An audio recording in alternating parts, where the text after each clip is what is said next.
Howdy folks, this is Microsoft Flight Simulator 2020, this is BelGeode, and this is a test, otherwise known as one of my chill vids.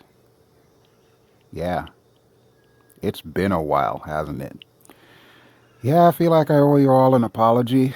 Let's just say life has gotten really freaking interesting since the last time you saw any Microsoft Flight Sim videos on this channel.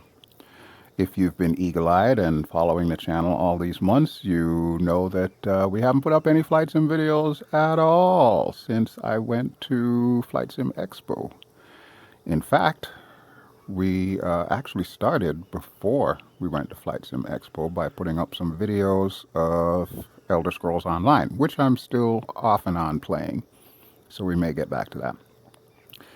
Also been showing videos of Star Wars Outlaws, which at the beginning of that series, we're now 9 episodes in, I said we'll play it until I get bored of it, and unfortunately I'm getting bored of it already.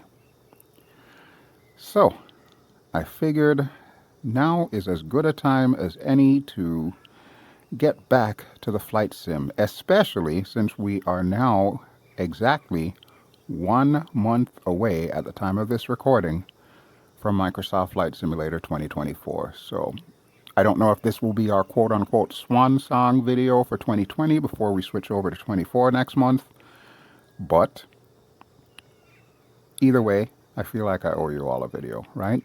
So there you go. Blow this video up. Share it with everybody because BelGeode is back. So what's been going on? Well, as you can see, I've got one of the helicopters out of my backlog, and trust me, there is a backlog of aircraft that I've had over the last few months that I wanted to showcase to you. This one, of course, needs no introduction. In fact, that's our title shot right there. Look at that. That's a Kodak moment waiting to happen. This is, I don't know how to pronounce your name, Taog or Taog's Hangar, Huey. It's been getting a lot of buzz, a lot of good press over the last few months, and it's really matured as a product, and I feel like it is in a place right now where I would definitely want to take it to one of my favorite places in the world, Papua New Guinea, and do some flying around.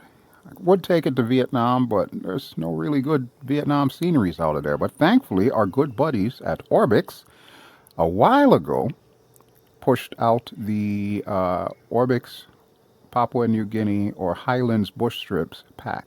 This is pack 2. Now, if you recall, I did show pack 1 a while ago. I think I did that on the, was it the Bell 222 video or one of the others? No, it was the Hype H160 video. So yeah, here we are back with Orbx. Thank you very much, Orbx. I believe I may have purchased this one. I know the first one they gave me a preview, but this one I actually believe I purchased. So yeah, here we are in Papua New Guinea, and we might as well just check out the scenery. So this airport that we're at, I actually wrote down the notes, but since I am, as always, in VR, I have no idea what my notes say, so I actually have to lift up the headset. This is Alpha Yankee Sierra Papa, or Sapanga, or Sapmanga airstrip. And the reason why we are moving this way is normally there is a sign that will tell you what your elevation is. I'm looking to see if this one has one. Yes, I think it does. Straight ahead there. Okay. How high up are we? There we go. Now I can flash the thing at the bottom of the screen that always tells you what airport we're at. So yes, Alpha Yankee Sierra Papa, Sapmanga, elevation 2,912 feet above sea level. Wow. Believe it or not, that's not even the highest we're going to get in this flight. As you can imagine, since this is a bush flight going through Papua New Guinea along the spine where the mountains are, yeah, you can expect it's going to get a lot higher up before we are done. But let's talk about this Huey, because as you know, or you may or may not know, there are other companies out there who are making Hueys. There have been freeware Hueys, and this one is PAYWARE actually. I did get it from flightsim.to, if I remember correctly, so I'll have the link to it in the video description below. Definitely worth it for PAYWARE. It feels like PAYWARE, and I dare say it actually does kind of feel like the DCS Huey as far as systems parity and systems modeling and so on and so forth. Of course, there's no weapons, but there's all sorts of little nifty eye candy features that it has that kind of makes up for it. It's Microsoft Flight Simulator. It's not DCTS. I can't speak anymore. It's not DCS. If you want combat, you go to DCS, fly the Huey in there. But if you want to fly around here, whether civilian, military, medical, whatever, this is what you want. And it is totally worth it, in my opinion. So I'm glad to showcase this. I know I have a bunch of other helicopters and aircraft that I do want to showcase, but I wanted to give the Huey some love because the Huey has a very special place in my heart. I'm not sure how I believe about reincarnation and past lives or anything, but if there is some truth to the whole past lives thing and reincarnation, then I am pretty much convinced my last life, just before this life, I was a Huey pilot in Vietnam. That's probably the only thing I can think to explain as to why, when I was a child, I used to get really excited about the sound of the Huey helicopter, and I would get really emotional seeing videos of Vietnam. Bear in mind, I was like born in 1970. The middle of the Vietnam War. Vietnam War didn't end until like 1975-ish. I should have had no clue what all of that was all about. But I just remember being so excited about the Huey. And to me, the Huey has always felt natural. It's felt intuitive for me to fly and so on and so forth. So, I don't know. Maybe there's truth to that stuff. More of you mystical type people out there can probably chime in. But yeah, that's my story and I'm sticking to it. All right, but this Huey, let's go through and look at our various camera views here, and then we'll hop in the bird, start it up, and go for a flight for old time's sake. And as you can see, we've got our trademark surfboards, because as always, you have to remember, Charlie don't surf. All right, so our first camera view, which is behind the bird. Some of these camera views are a little iffy in my opinion. Like this one, you can see I'm actually inside the tail here. So yeah, they could probably do with tweaking some of these views. I realize it's a while since this has come out and I could just fix it for them and send it to them, but I don't really have any contact with this developer, so I don't even know who to contact when it comes to fixing your cameras.cfg. But suffice to say, that's a thing. Second view. Inside the bird, looks like we are on the left side of the bird, or the port side of the bird. So this is probably a good time to check to see if the doors open. I'm pretty sure they can. I just don't see where the handle is actually doing its handly goodness. It says pull slide, but it's not letting me pull slide. So, I don't know about that, Taog, or Taog. And then we've got the other side, of course. No surprise there. Same story. I can't seem to touch the handles, but okay. Maybe I'm just missing where the click spot is supposed to be, but there should definitely be a handle to open these doors.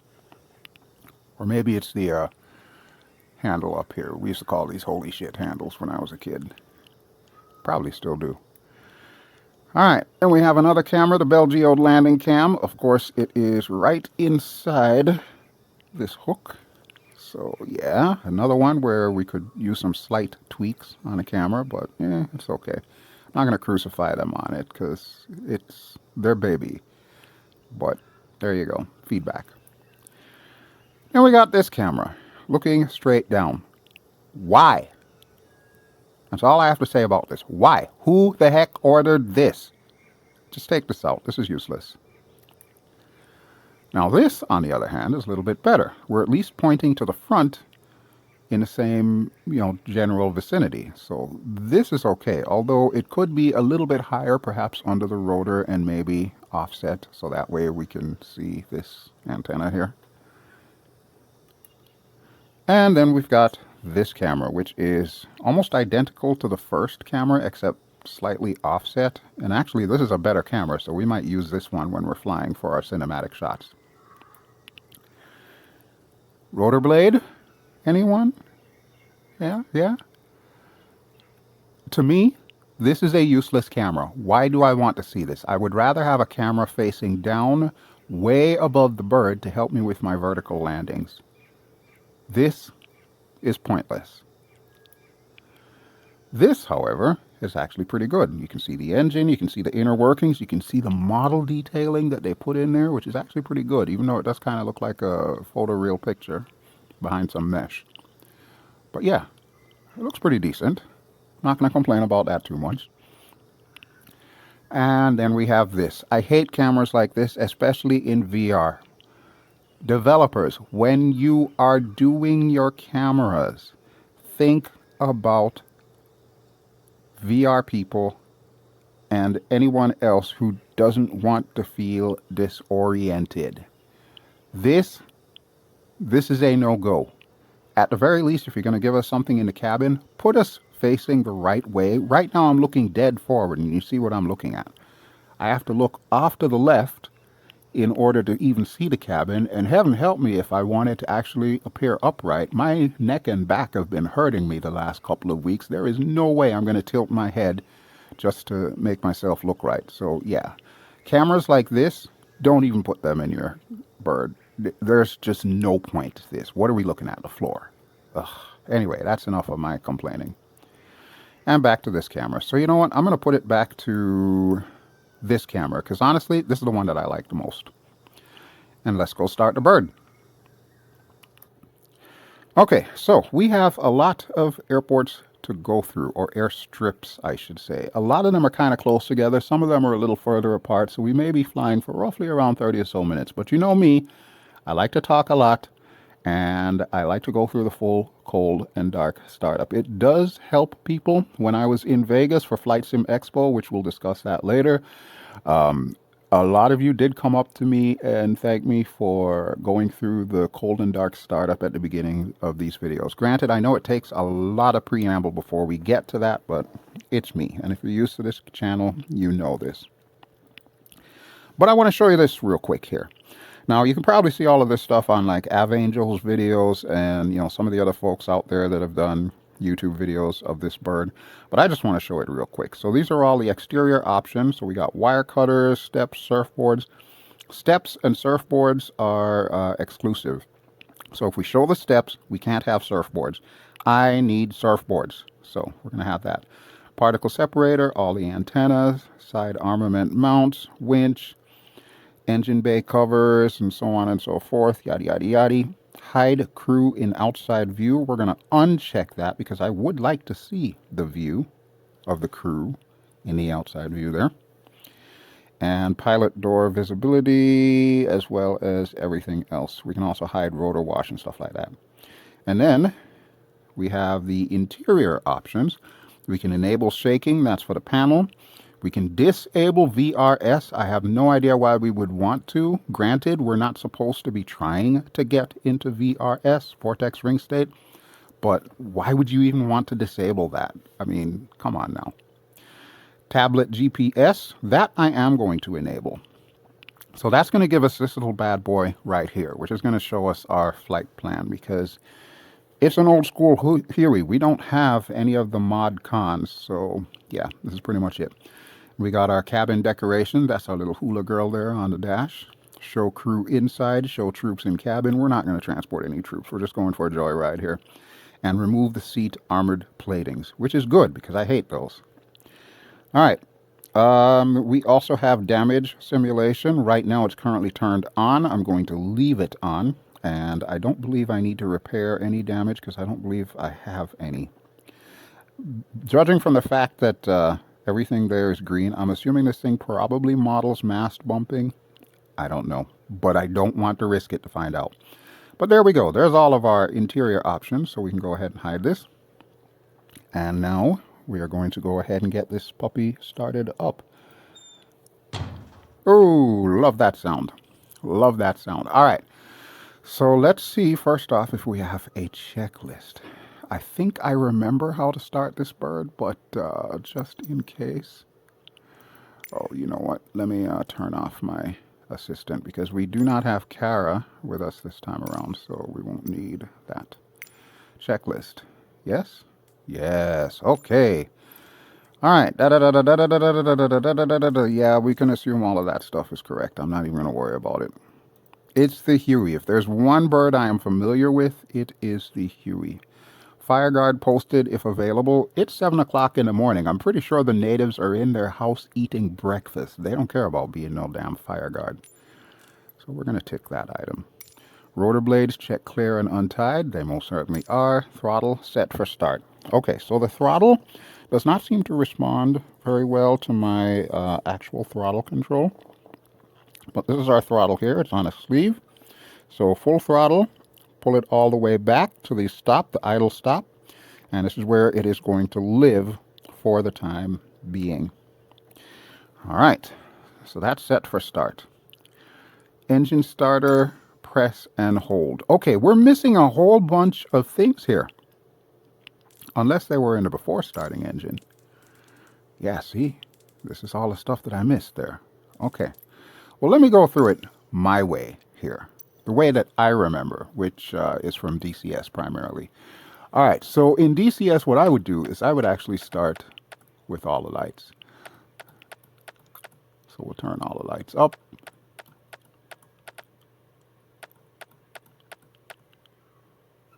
There's always 6 knobs there for lights. Make sure that our rotor brake is off. If you see it like this, it is in the off position. I gotta highlight that because I know I am notorious for leaving my rotor brake on. All right, then we go down here, make sure that our power is set to AC phase, which it is. Inverter is currently off, which is a center position. Generator, technically the generator is on. That's fine. We can leave it as is. We don't need to touch it. And make sure that we are set to essential bus on the DC power. Non-essential bus is on normal. Starter generator is set to start instead of standby gen. And finally, the battery, which should cause the sim to stutter when I click it.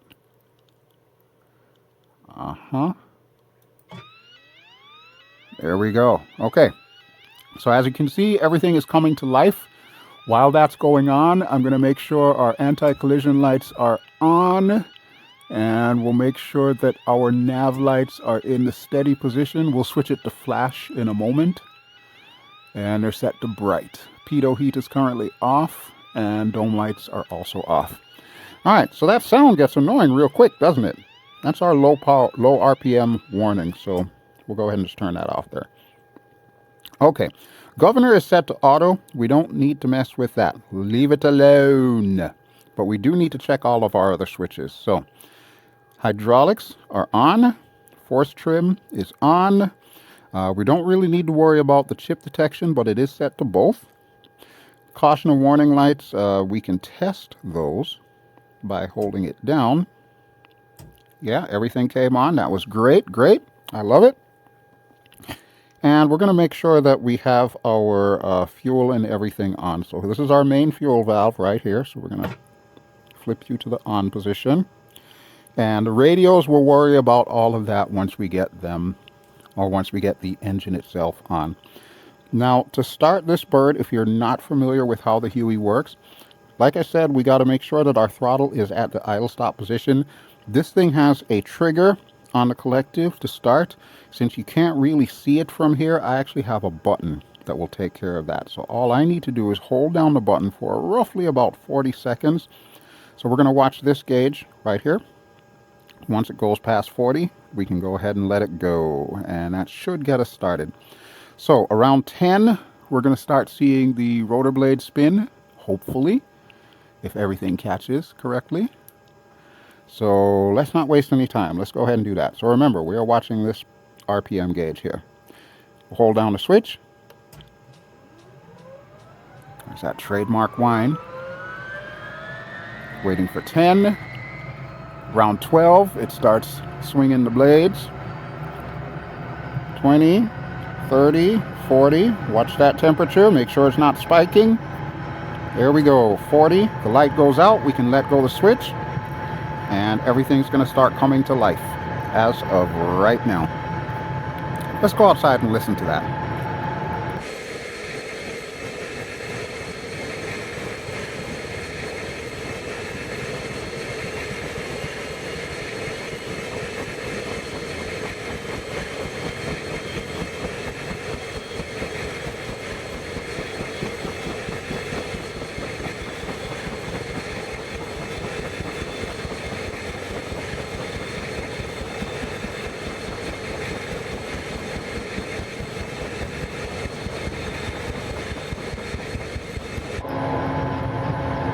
Ah, yes, the trademark whoop whoop sound that the Huey makes. Gotta love it. Alright, so we still have some work to do, the inverters and everything else. As far as our radios go, it's always so difficult to tell when the radio's on, but I'm going to set the nav power on, comm power on,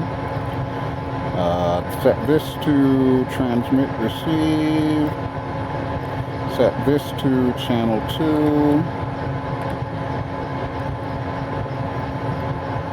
This is our ADF, which I don't believe the ADF actually works in this thing, so we can leave that alone. But we will set our IFF on. We'll set it to standby for right now.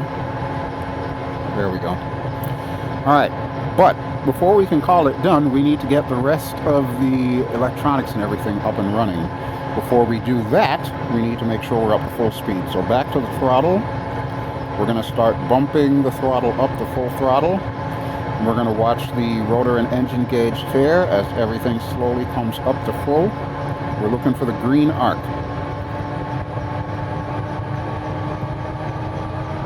Ever so slowly. We don't want separation of the needles. It's going to spike a little and then it's going to settle down. And you'll notice our RPM warning went away. There we are. We are finally where we need to be. Okay. That looks good. That feels good. Alright. So, let's finish setting up here. So we want our inverter to on, main. We want to switch our generator from start to standby. And that's pretty much it for that. What is this? Oh, that's for the IFF, which should actually be where it needs to be. I'm going to set that to... we're going to set that to high. Now, the other things that we want to check are the gauges. So our decision height, for example, I'm going to set that to about 200 feet. I want to give myself a little bit of leeway here, considering the fact that I'm in the mountains at 3,000 feet above sea level. We'll set our altimeter while we're at it. It should be 29.902. You'll notice the master caution light is still on. That's fine. And this is us at Sapmanga. I think we're going to Isan or Isan next. I'll tell you when we get there. And the last thing that I typically do is reset the caution and warning light. Now, of course, this is still on, but I'm not going to worry about it really. We will also get our searchlight on. So there's that. Landing light switches under my knee, and we should be good to go. So we'll do a quick check outside, and then we will get out of here.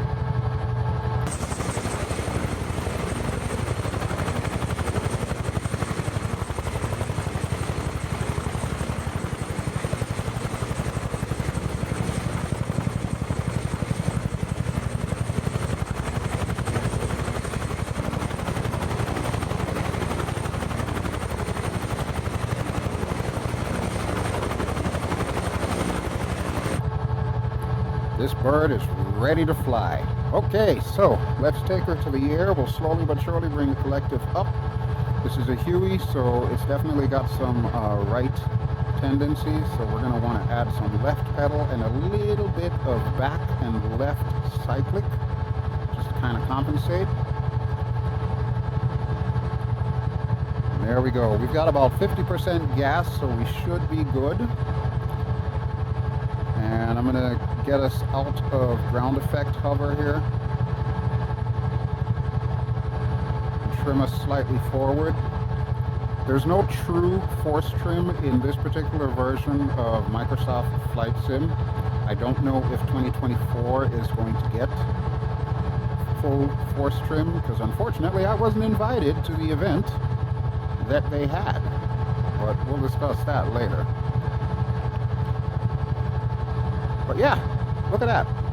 We're airborne. We are good to go. We are traveling. Let's go to the outside view so that way I can get a nice little Kodak moment.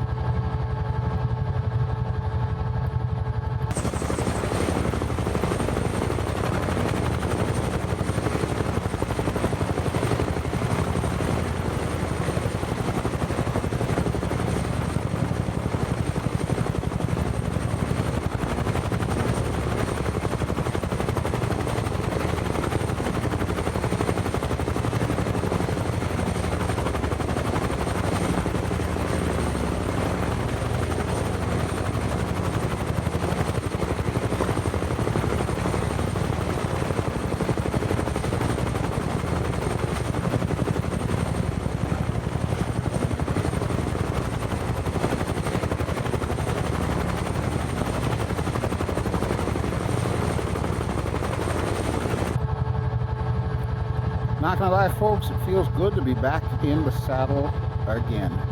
It's been a while. It really has. And even though I've been having fun playing all different types of games, like I said, on the channel so far, you've seen Elder Scrolls Online, you've seen Star Wars Outlaws.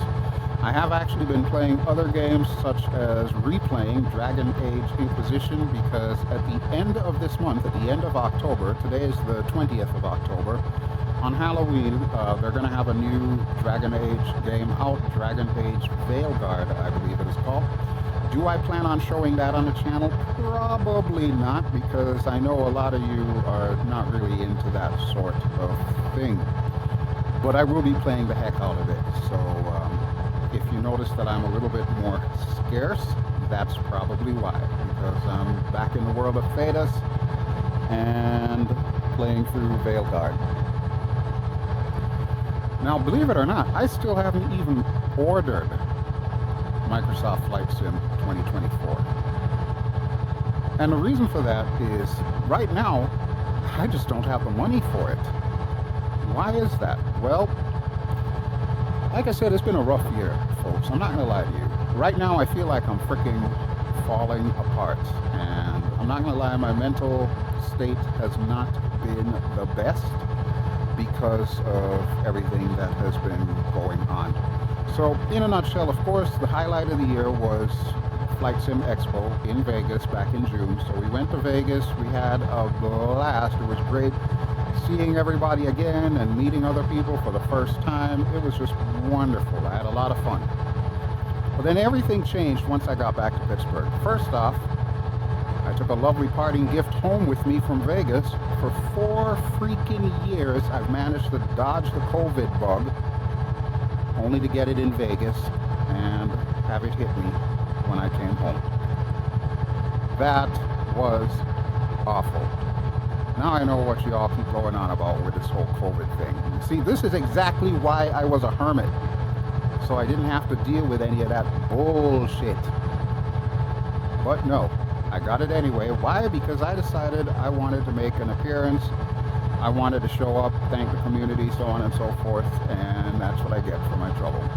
I got COVID. But hey, I didn't die, and it wasn't nearly as bad as people have said, so I guess I got a mild strain, but it still had me down for the count for a little while there. And a lot of us who went ended up getting COVID. So that was all fun and games. And I was still working even through it. I took like a couple of days off, but since I worked from home, obviously that wasn't an issue necessarily. I could still work. Not going to give you too much time off unless you're like heaving up a lung. But then the real fun started in July. I received a call around July 22nd, early morning, like about 8:30, 8:45, closer to 9 o'clock. From HR and the CEO, both of them on the phone line. They had made me and about half of the office redundant. They laid us off. They completely closed the department that I was working in. They completely closed a couple of other departments. they just let us all go. Now, bear in mind, I've been with this company for 8 years. 8 years. None of that matters. Why? Because they're broke. And they had just given me a raise at the beginning of the year. So maybe I caused it. Maybe I put them over the limit. They couldn't afford me anymore. I don't know. But whatever the case, I got laid off in July. I haven't been able to find a job since then. It's been extremely difficult. Remember, I'm a man in my early 50s. I'm going to be 54 next month, November 18th, day before Microsoft Flight Simulator 2024 drops. I'm going to be 54. So I've already got age working against me. Trust me, there is such a thing as ageism. A lot of companies want younger people. And there's other extra complications or whatever that I won't bother to go into, but suffice to say, no, I have not been able to find a good job since then. So yeah, I have no money right now. And of course, because of the fact that that hit me like a ton of bricks, my mental state, as I said, has not been the best. I have not been making videos. Out of all the videos that you see on this channel, literally the only series that nets me any money from YouTube is this one, Microsoft Flight Simulator. I do not monetize any of the Skyrim videos, which there have been a couple. You have not seen them because they have been not safe for work. That's all we'll say about that. Cough, cough, bucks and wenches. But like the Star Wars related stuff, I do not monetize because I'm not getting hit from Disney. And Elder Scrolls Online, I have not monetized anything Skyrim related. I do not monetize. The only thing on my channel that is monetized is this, Microsoft Flight Simulator. And that's because I know Microsoft is okay with it, so why not? But yeah, it's been a real struggle for me, folks. I'm not even gonna lie. It's not been the best time, and it shows. And of course, it doesn't help the fact that with losing my job, I also lose my health insurance, and it just so happens that of all time, for me to start having back pain and mouth pain and every other kind of pain, yeah, it would figure, right? When it rains, it pours. So that's my sob story, folks. That's where I am at right now.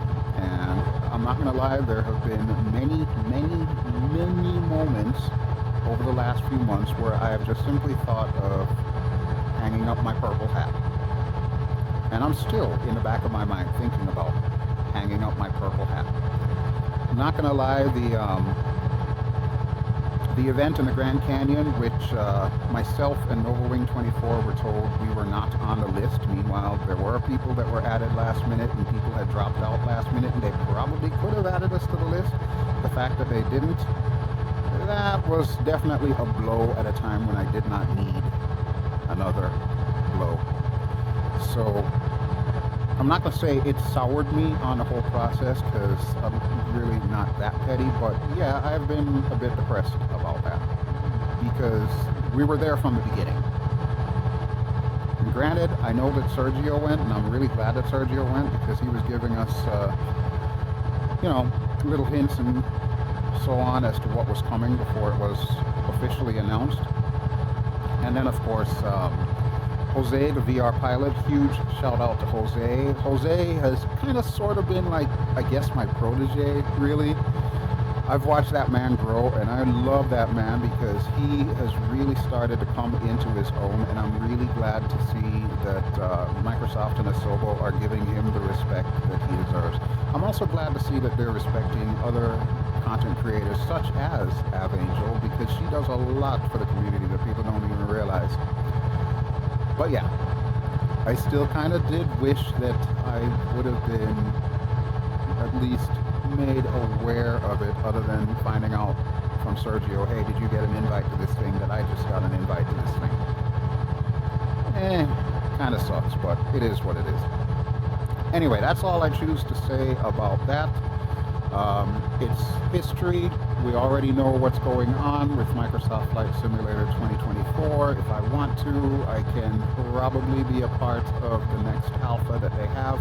I have deliberately avoided the tech alpha that they just had, and the reason why is because it does not have VR. You know me.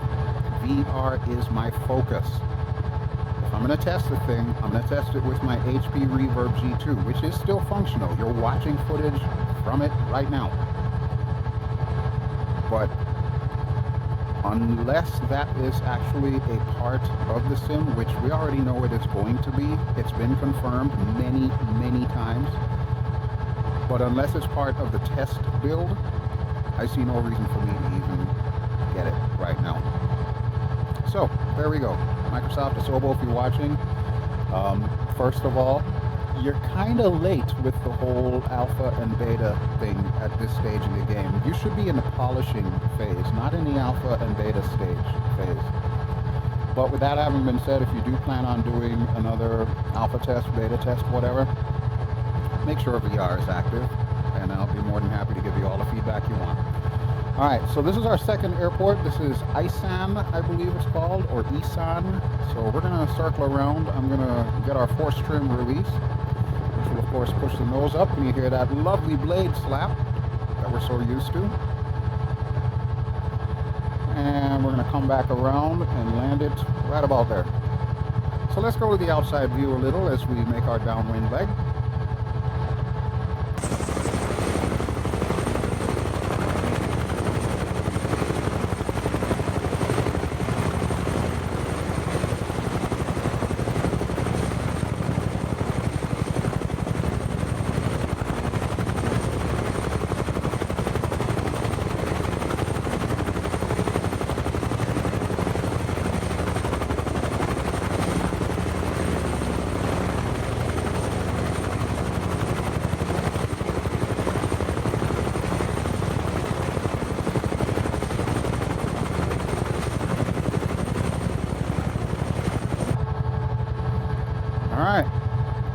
Looking good, feeling good. Need to find the airport. That is not it. It is directly ahead of us, however. So right about there.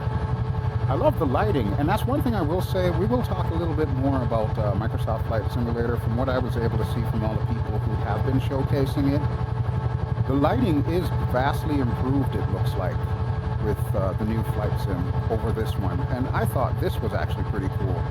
But as I look closer, it is very pixelated, which is one thing I noticed is not the case with 2024. It is not nearly as pixelated as this one is. And why are you going to put a tree right at the end of the runway like that? Seriously? Come on now. Please tell me that's not a thing in 2024. Trees at the end of the runway like this. It's bad enough we got to come in like this. Sheesh. You can see we're just at about 7,000 feet above sea level. That's nuts. So you know this helicopter's pushing it. It's a good thing we've got half tank of gas, because if we were any heavier than this, this would suck. This would suck in a major way. Alright, but here we are at Isan, so I'm going to see if I can park us right in front of the elevation sign and just kind of turn us around here. So adding a little bit of left pedal, swinging the cyclic slightly left, and let's see if we can bring her to a full stop. There we go, and nice and easy. Look at that dust. That is awesome. I hear that's improved in 2024 as well. Alright, so let's quickly go to the outside view. As you can see, we are at Isan, elevation 6,955 feet. And yeah, let's see what Orbx has provided for us here.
So there you go. That is Iceland, and that's one of the things that I really love about the Orbx scenery. The fact that they add that little extra touch in there just to make a place feel lived in is really cool. I can't wait to see how this translates to the next sim.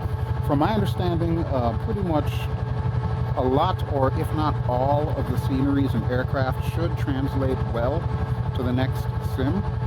But there are some minor adjustments and tweaks that may be needed, and it's up to the developers to actually take care of that once the time comes. From my understanding, however, not very many developers even have access to the SDK, or the Software Development Kit, for 2024. That's problematic, Asobo. They should have had this months ago. I'm not sure what the holdup is, and I certainly don't want to tell you how to run your business, but you're at the 11th hour here, almost literally. Why? Why is it like this? Anyway, let's move on to the next airport, which, as you can see, is Alpha Yankee Tango Papa, which is Tep Tep or Tem Tem. Hold on, let me check my notes. Yes, Tep Tep. It's a funny name. All right, so let's get our collective up. A little bit of left pedal. All right, see you later, Iceland. Okay, and yeah, we're just riding on a cushion of air right now. We're going to use this hill as our springboard, and hopefully we will get off the ground before we hit that tree. I know, that just sounds weird, doesn't it? So once again, Orbx, big hit with these sceneries. Thank you so much. I love Papua New Guinea. I'm looking forward to flying this area as well as the Caribbean and other places like that in the new flight sim. But like I said earlier, I haven't even pre-ordered the damn thing just yet. I'm serious. Asobo, if you want to send me one as a gift, I would definitely appreciate it. We'll consider it a gift and an apology.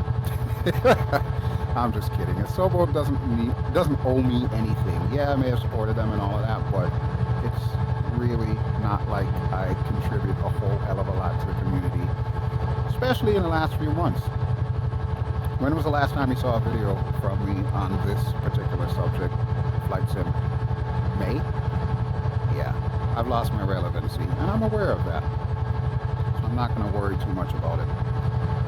But we are going to fly to our next destination, and while we are doing that, I am just going to continue on my little discussion. So what have I really been doing in the interim? Well, I've been trying to help out here and there. I'm trying to learn how to dispatch truckers and stuff like that. So that's been a learning process, and eventually I'll get to the place where I can probably just get into business myself. But that's like day job stuff. We won't discuss day job stuff.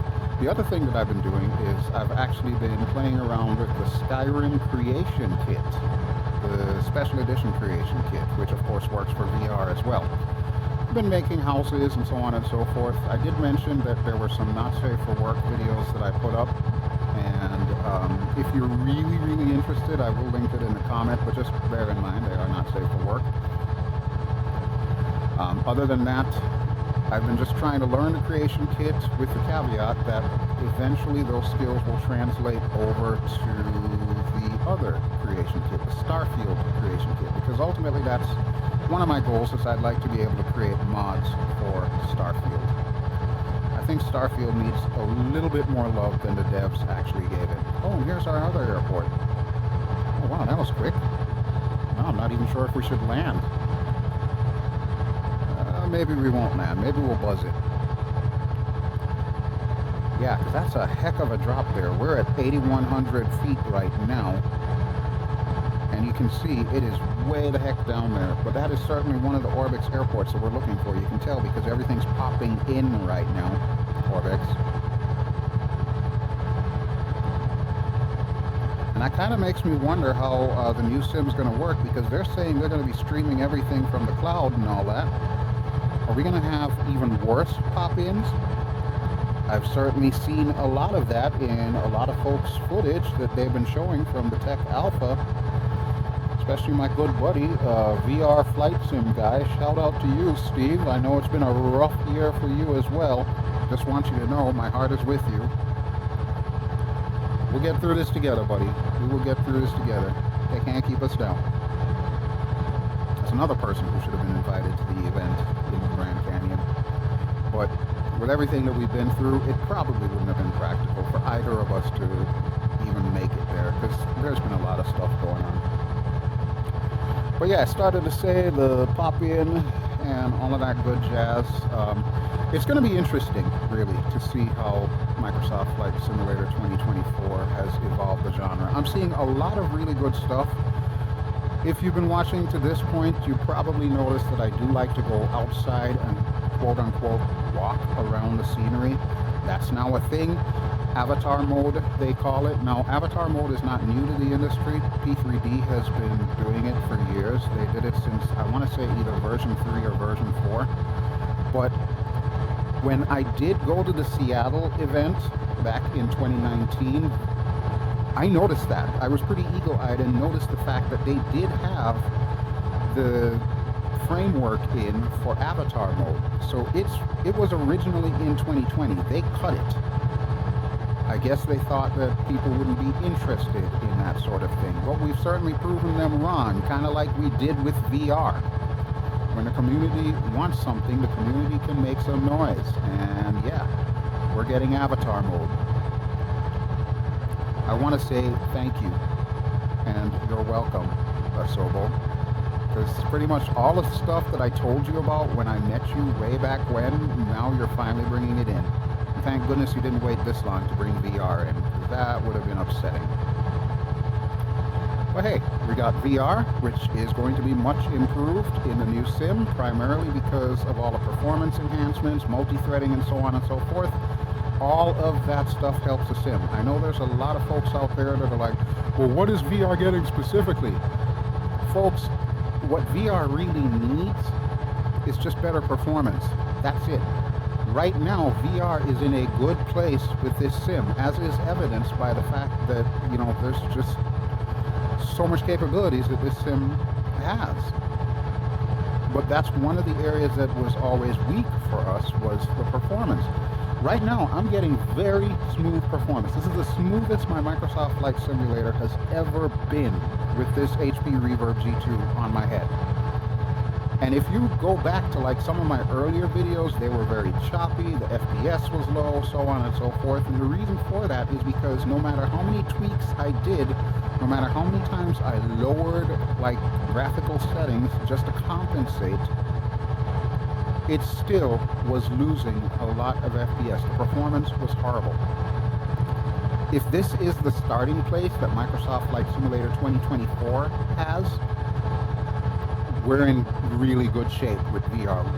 The only other thing that we need is that one eye view, much like this recording that you're watching right now. The way that I'm able to accomplish that is I have OBS set up on my second monitor full screen as one eye, and that's how we're able to see one eye view of the flight sim.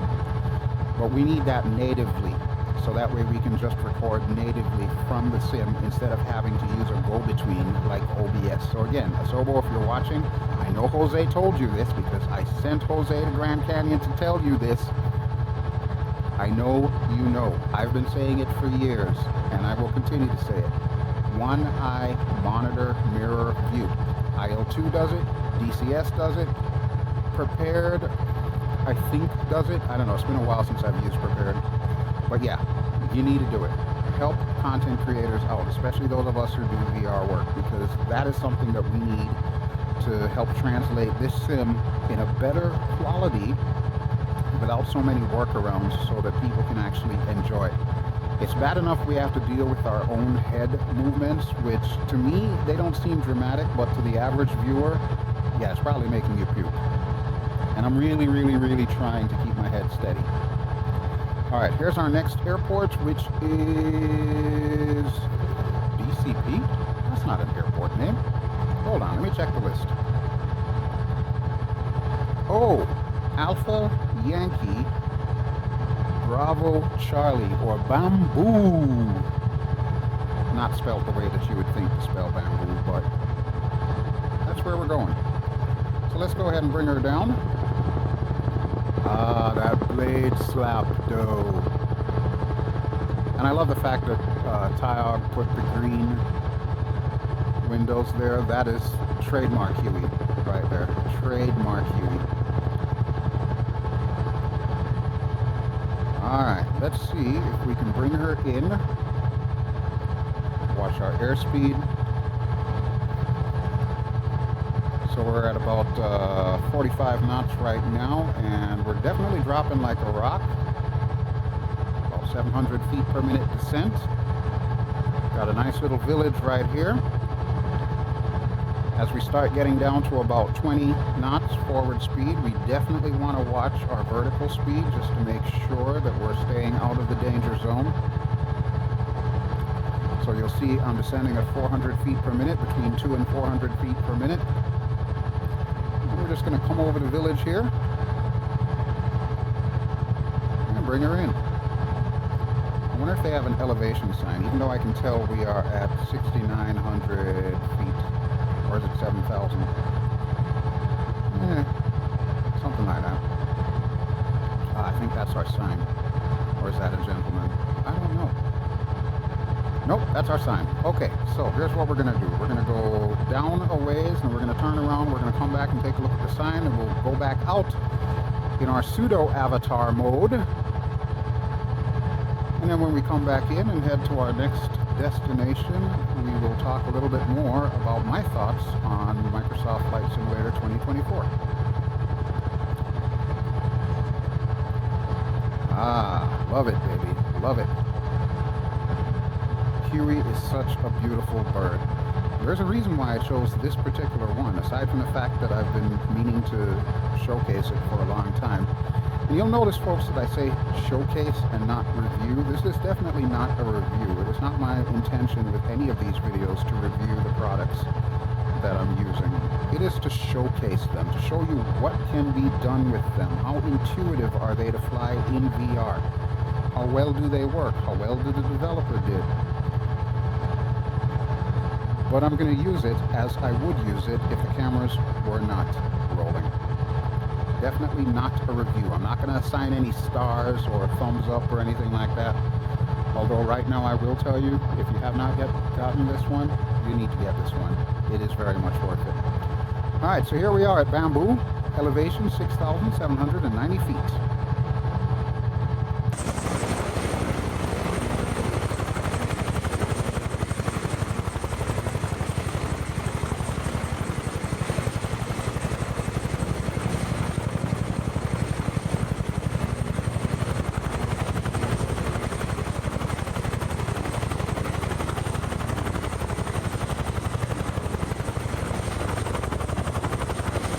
Orbx, you might want to send a medic. This woman is clearly having some problems right here. She's having some problems. Yeah, she might need some help. I'm just saying. But those two are just completely oblivious to her plight. Free green dress woman. Free green dress woman. Hey, it can't all be perfect, right?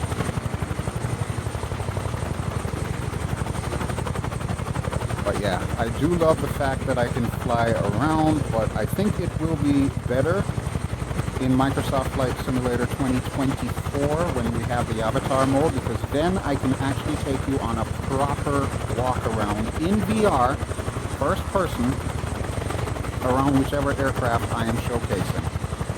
That I am very much looking forward to. That is a feature, like I said, that I've wanted from the very get-go. When I eagle-eyed it, I spied it in the original pre-alpha build that we were given to use. Yeah, I've been waiting for that, and I'm really glad that they finally decided that it's worth adding to this sim, because it does make a huge difference in the experience. In particular, the VR experience, but let's face it, I know non-VR users are definitely going to get a lot of benefit out of avatar mode as well. Is it gamifying the sim? Listen, folks, and this is going to be an unpopular take for a lot of you. Sims are games. Yeah, I know. Shocking, isn't it?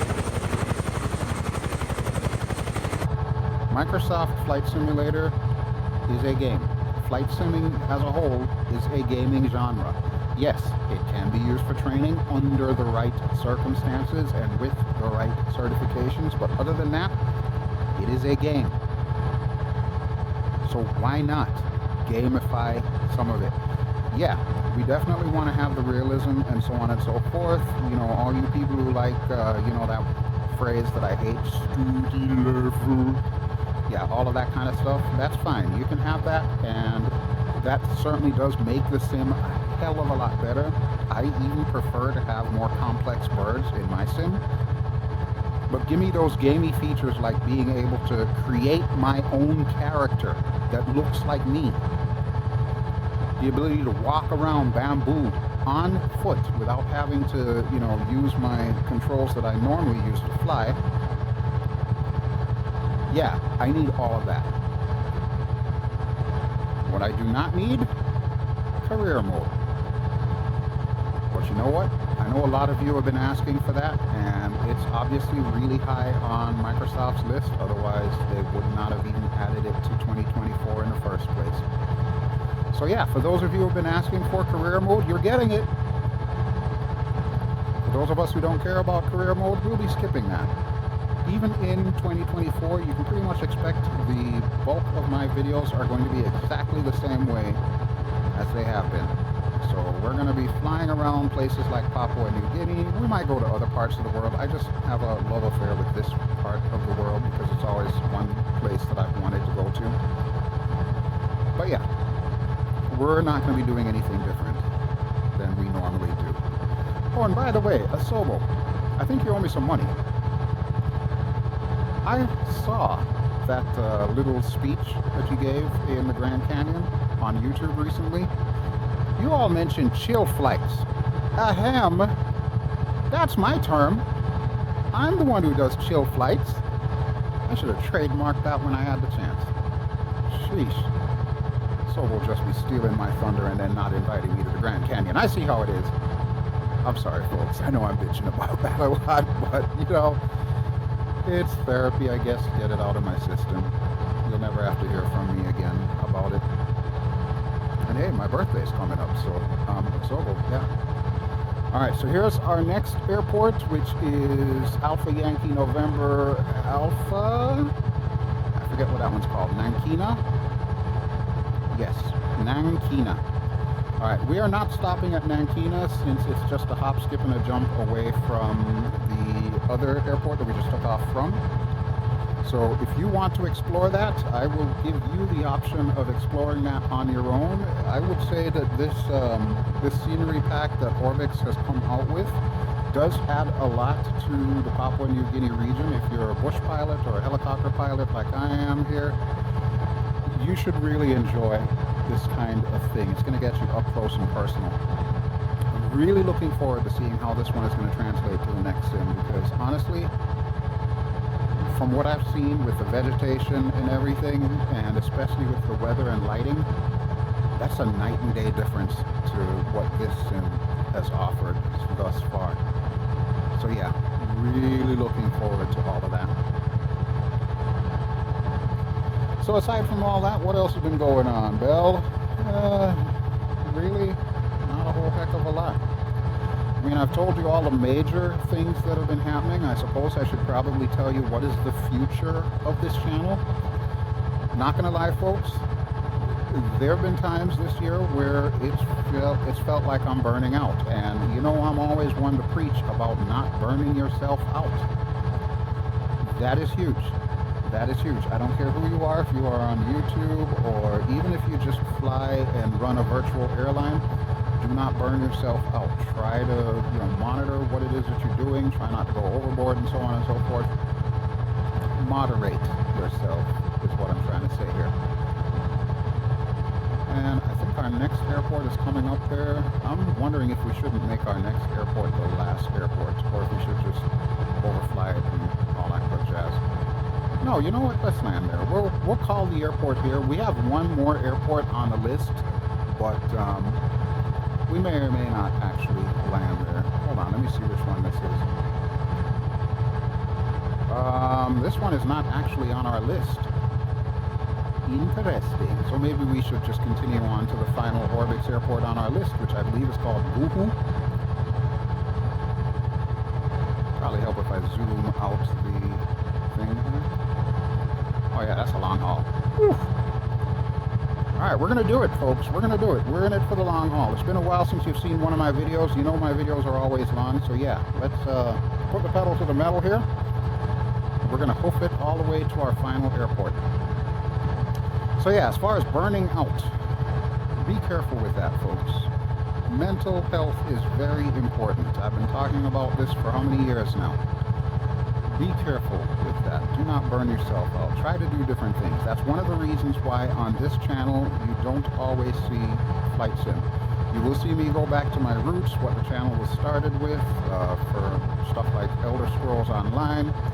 You'll see Skyrim, you'll see Star Wars, you'll see all of that kind of stuff. Just remember, I don't monetize any of that stuff. This is the stuff that I get paid for. But yeah, part of the reason why I do that stuff is specifically not to burn myself out. I want to make sure that every time I hop into an aircraft, such as a Huey or anything else, that it is an enjoyable experience and it does not feel like work. That is the absolute last thing that I want, is for this to ever become work. I've told you the story countless times now about how I was a musician for 26 years, and that was why I got out of the music industry, was because it no longer felt like fun. It no longer gave me that same passion and feeling. I no longer enjoyed being on stage, and I no longer enjoyed being in studio. It just felt like a chore. When that happens, it's time to quit. Don't let that be you. So if nothing else, I can function as a cautionary tale for you. And I'm happy to function in that regard. I'm getting older now, and I know I'm definitely not the same person that I was years ago when I started this channel.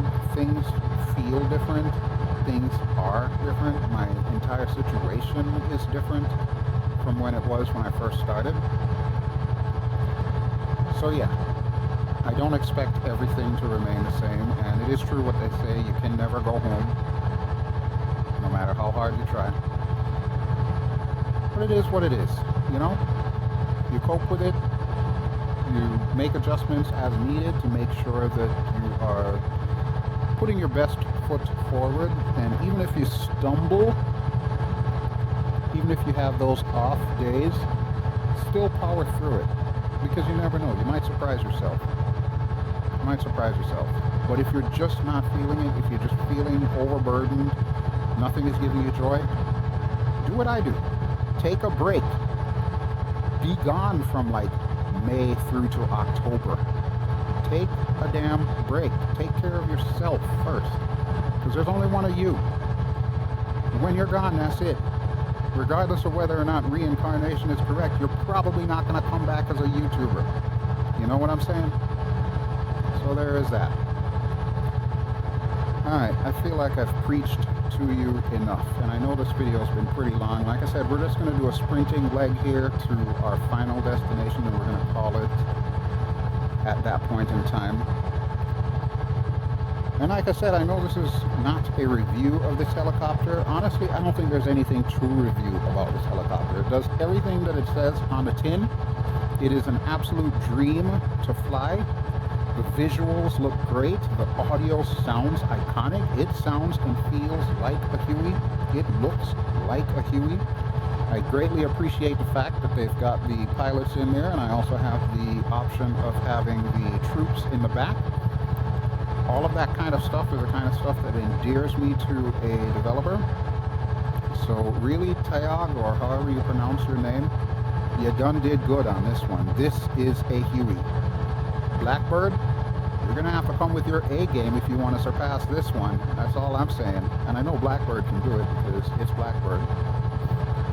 But nonetheless, yeah, this is good. This is really good. And I've mentioned it before. I will mention it again. If you have not yet gotten this one, you probably should get this one if you are a fan of the Wup Wup. It's right up there with the Miltech Chinook. Oh, speaking of which, Sobo, when were you going to tell us that Blackbird is making a Chinook? Seriously, for 2024. So now you're going to force me to purchase the premium deluxe version of 2024 just so I can get the damn Chinook. Even though I already have the Miltech one, which is very good, by the way. But you know me, I love the Chinook. I'm going to have 2 Chinooks in my flight sim. So, yeah. As soon as I get the money for it, hopefully before the pre-order period has expired, I guess I'll have to get the premium deluxe. So there we go.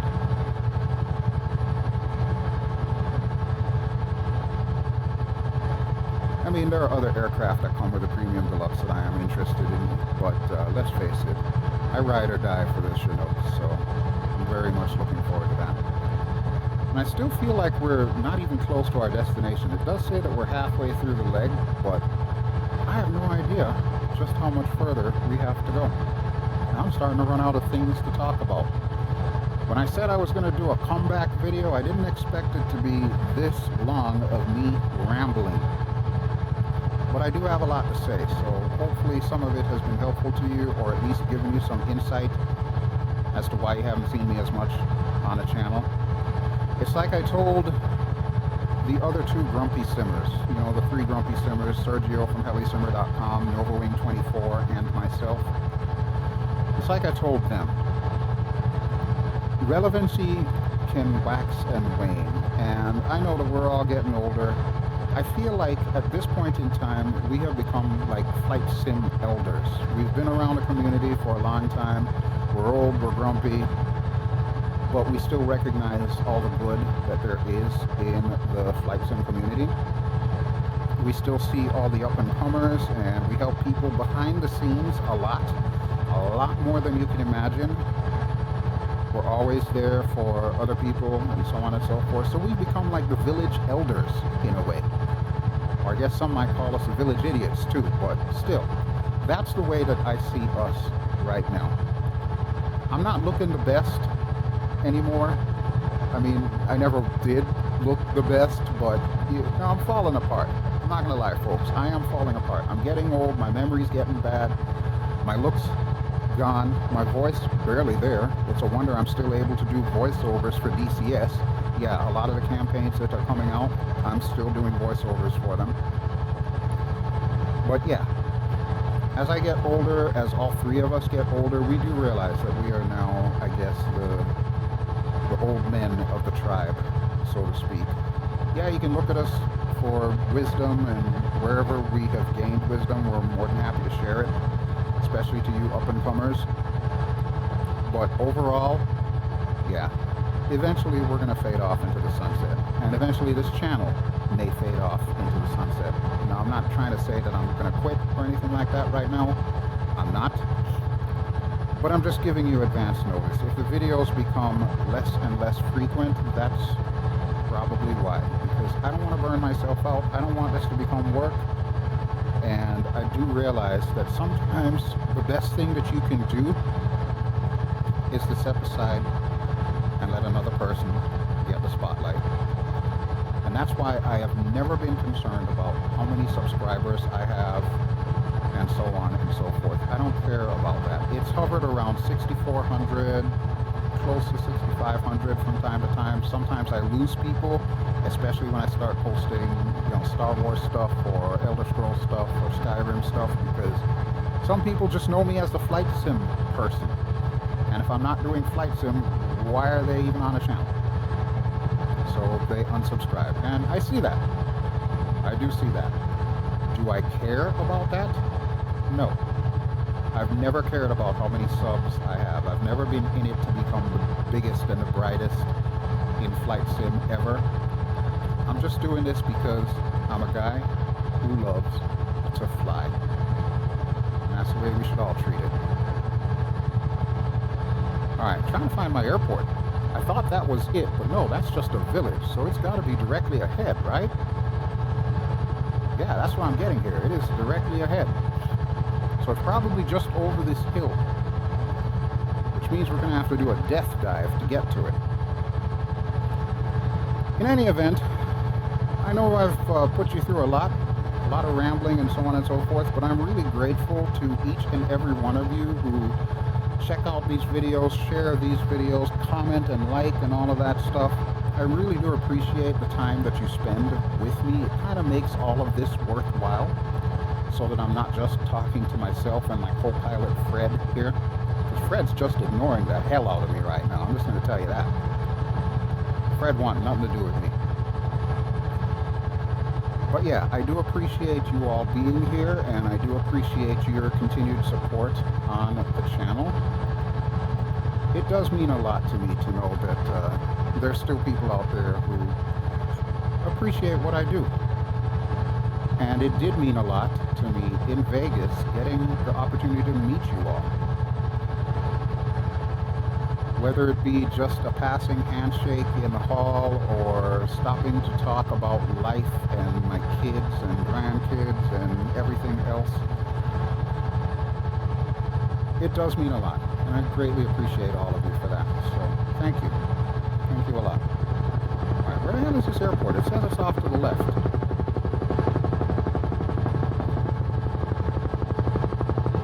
I'm going to be flying forever here trying to find this damn airport.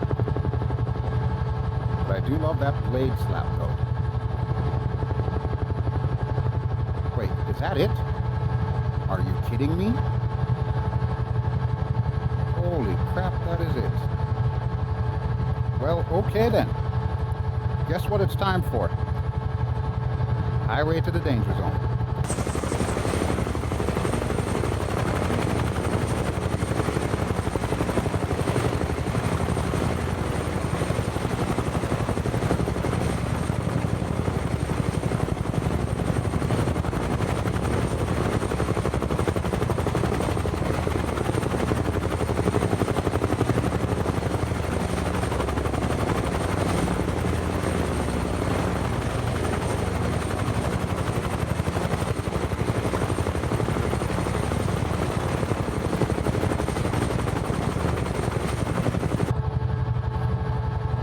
Okay, so our airport is off to the right of us, and we've lost about 1,000 feet real quick, so you can see we're at 4,100 feet. I want to say it is this over here, so as soon as we can make it over these trees, we'll bring this bird in. We will call this very lengthy video done. Will future videos be this long? No. But it's me. You know me. I love my 1-hour videos. I'll try to shorten it up just a touch.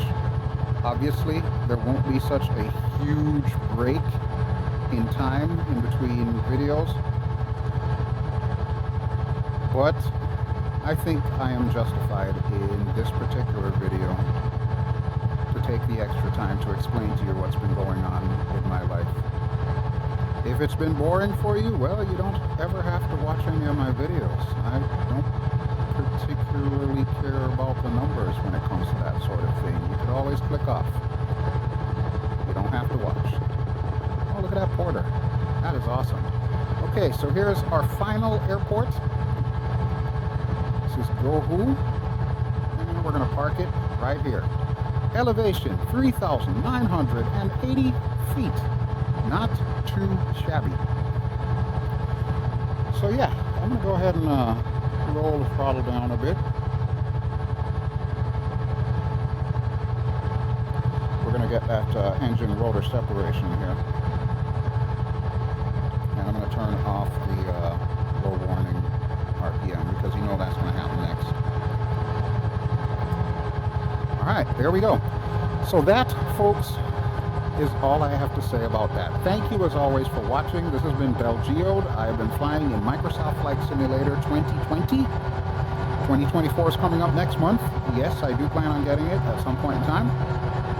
Until such time, we will continue to stick to 2020, and I will continue to get through the backlog of aircraft that have been sent to me or that I have purchased and showcase them for you. So to remind you, this particular helicopter is of course the UH-1H, affectionately known as the Huey, by Taog or Taog's Hangar. I have no idea how to say your name, I'm so sorry. The scenery that we've been showing off has been Orbx's Highland bush strips Pack 2 in Papua New Guinea. As you can see, we are at our Geode airport. Both of them are linked in the video description below.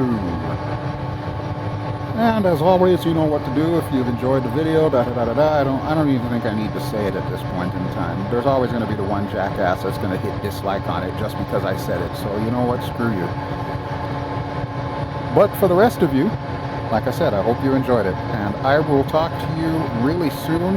By the time you watch this, I will be prepping to go to Florida for a visit with my daughter. I have not seen her all year. And I'm about to be a grandfather for the second time. So I'm going down for her baby shower. And also, she lives in Tampa. She just survived 2 hurricanes. Yeah, I can go down there and hug my daughter. In any event, I hope you all are doing extremely well. And like I said, take care of your mental health. And I will catch you all really soon. Ciao.